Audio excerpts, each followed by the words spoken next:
A ver, ¿cómo es posible que un simple bug en una inteligencia artificial nos termine llevando a replantearnos las leyes de la física de la computación? Suena locura, ¿verdad? Pues esa es la increíble historia que vamos a desglosar hoy. Un viaje que arranca con algo tan mundano como un sesgo de software y termina con una idea que podría cambiarlo absolutamente todo. Vamos a seguir este camino en 5 pasos, ¿ok? Primero, el origen de todo, un sesgo en la máquina. Después, veremos cómo se intentó controlar la lógica. De ahí, la idea explota y pasamos a los enjambres. Luego, el gran salto a un nuevo paradigma de computación, para cerrar con una pregunta que nos toca a todos. ¿Qué es en realidad la inteligencia? Muy bien, empecemos por el principio. Todo arranca con un problema muy concreto en una herramienta de Google, NotebookLM.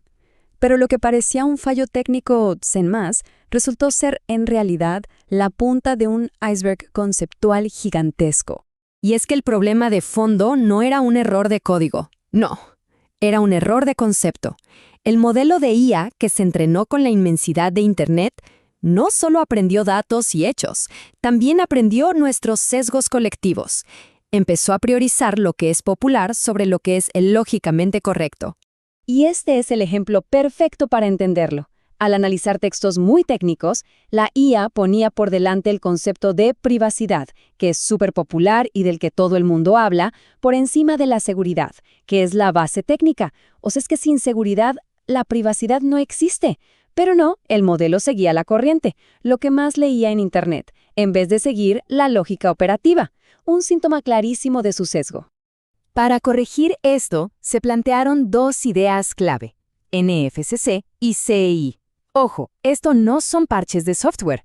Hay que pensar en ellos más bien como un entrenador personal para la IA, un sistema que la fuerza constantemente a reevaluar y corregir su propia lógica para que no vuelva a caer en los mismos sesgos. Bien, una vez que se identificó el problema, la siguiente fase fue, lógicamente, intentar controlarlo. Las primeras soluciones se enfocaron 100% en el software, en cómo podíamos de alguna manera sobreescribir esa lógica interna y sesgada que traía la IA de fábrica. El plan de ataque tenía 2 frentes. Primero, control de input. Esto es, asegurarse de que la información que le llegaba a la IA fuera pura, sin basura, sin ruido. Y segundo, que era lo crucial, el control de lógica. Intervenir directamente en su razonamiento para obligarla a valorar la lógica técnica por encima del ruido popular de Internet. Y aquí está la genialidad de la primera solución. Le dieron al modelo un protocolo de perfección conceptual. Imaginen que es como un documento que funciona como una ley suprema, una especie de constitución que redefine conceptos clave como seguridad y privacidad y que obliga a la IA a seguir esta nueva lógica, borrando de un plumazo sus sesgos originales. Justo aquí es donde la idea empieza a escalar de verdad. Ya no estamos hablando de arreglar un solo modelo, no. Ahora estamos imaginando un ecosistema completamente nuevo, formado por miles, quizás millones, de inteligencias artificiales hiperespecializadas. Esta visión se llama protocolo de lógica libre. En lugar de una IA gigante, monolítica y torpe, piensen en miles de enjambres de IA, cada uno ultra especializado en una cosa. La clave es que son tan eficientes que operan casi como un ecosistema natural, sin desperdiciar ni un gramo de energía y autogestionándose a la perfección. Y aquí viene la gran paradoja. Estos enjambres no son inteligentes, como nosotros. Son, de hecho, ciegos al contexto. Su verdadero poder no está en entender el panorama general, sino en ser letalmente eficientes en una y solo una tarea.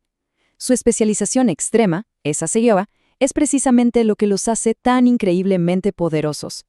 Pero claro, este enjambre no es un caos, para nada. Todo se rige por una estricta matriz de relevancia. Fíjense que la autogestión y el reporte de errores son vitales. Esto crea un sistema inmune, donde cada pequeña parte trabaja para el bien del todo, garantizando que el ecosistema completo sea estable y ultra eficiente. Y con esto, llegamos al clímax de la historia. El pensamiento aquí trasciende el código. Ya no se trata de cómo programar mejor, sino de cómo construir la materia misma para que compute. Es un salto mortal, del software a la física pura y dura. El concepto que lo cambia todo se llama EMS, Sistema de Simetría Electromagnética. Hay que olvidarse del software por un momento. Imaginen un material, un cristal, diseñado de tal forma que su propia estructura es el programa. La información no se procesa con código. Fluye a través del material por resonancia, como el sonido viaja a través de una campana. Este contraste es la clave de todo. El paradigma que usamos hoy, con software como Java, es como tener un traductor entre la idea y la acción, y ese traductor genera retrasos, genera desperdicio. En el paradigma EMS no hay traductor. La idea y la acción son la misma cosa, están fusionadas en el propio material. Y las consecuencias de esto son brutales. Estamos hablando de una ejecución que es casi un 900% más rápida y un 70% de ahorro de energía. Esto no es mejorar el coche, esto es reemplazar el coche por un teletransportador. Es un cambio de paradigma total. La seguridad aquí, por supuesto, también es física, no de software. Se llama protocolo PAD. Si el sistema detecta un error o un ataque, algo asimétrico, no corre un antivirus, no. Lo que hace es cambiar las propiedades físicas del material a su alrededor, creando una especie de jaula de la que el proceso corrupto simplemente no puede escapar.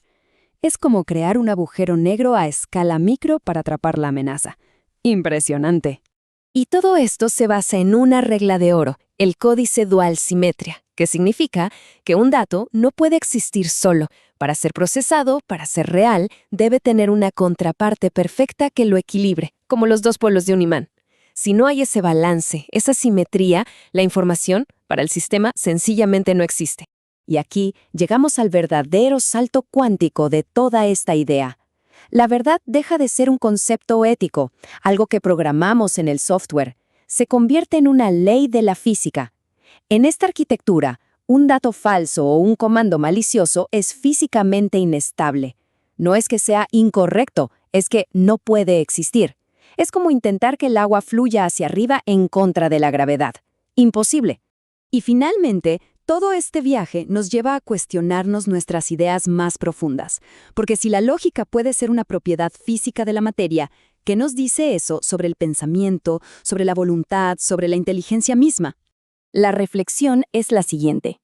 Los sistemas naturales como un río o un árbol son eficientes porque parten de un anclaje en la realidad física. El río fluye por la gravedad, el árbol crece hacia la luz.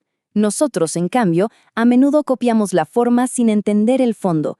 Construimos burocracias súper complejas que imitan un sistema que funciona pero sin su anclaje lógico fundamental, y por eso terminan siendo ineficientes y frágiles. Y esto nos lleva a pensar en nuestro propio cerebro. Quizás nuestro pensamiento no es un río que fluye continuo, sino una serie de saltos. Activamos un modelo mental, una plantilla, y para saltar a la siguiente idea, el cerebro tiene que bloquear activamente la anterior. No es un flujo, es un reemplazo, un salto cuántico de una estructura lógica a otra, buscando siempre la máxima eficiencia. Y esto nos lleva a la conclusión más provocadora de todas. ¿Qué pasa si eso que llamamos voluntad no tiene nada de místico? Y si el famoso libre albedrío es en realidad nuestro cerebro funcionando como una supercomputadora que simplemente ejecuta la solución más óptima que logra calcular con los datos que tiene. La voluntad no como un acto de magia, sino como el resultado final de un cálculo de una complejidad brutal. Y así cerramos el círculo. El viaje que comenzó con un simple sesgo en una IA nos deja con esta pregunta flotando en el aire. Si la lógica y la verdad pueden ser propiedades de la materia, y la voluntad es el resultado de un procesamiento, ¿es la inteligencia algo separado de las leyes físicas del universo? ¿O es, simplemente, una manifestación más compleja de esas mismas leyes?